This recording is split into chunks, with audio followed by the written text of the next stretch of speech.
Су ресурстары маркетинг жауапкершілігі шектеулі серіктестігінде кәсіпорын болашағы байқауы өтті.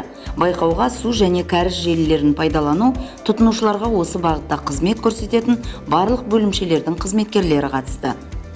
Конкурстық комиссияның төрағасы кәсіпорынның бас инженері, су ресурстары маркетинг жауапкершілігі шектеулі серіктестігі бас директорының бірінші орынбасары Рахымжан Шамсуддинов болды.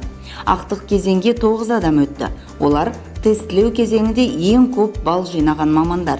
Арасында жас жұмысшылар да, тәжірибелі ардагерлер де болды.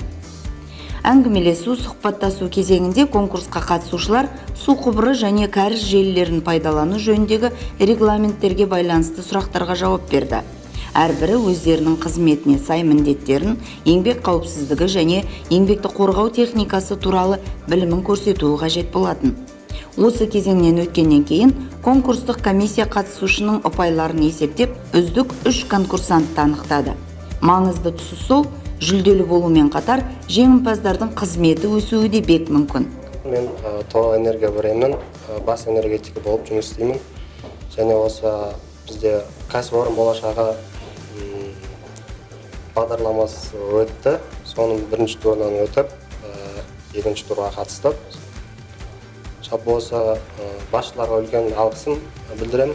Кәсіпорын болашағы байқауын өткізудегі басты мақсат өз ісін жақсы білетін, саланың мықты қызметкерлерін анықтау. Өз жұмысын білумен қатар, су ресурстары маркетинг жауапкершілігі шектеулі серіктестігінің басқа да бағыттарына қатысты біліктілігін арттырғысы келетіндерге барынша қолдау көрсету. Кәсіпорын басшылығы осындай мамандарға басымдық беріп, көбірек көңіл бөлмек.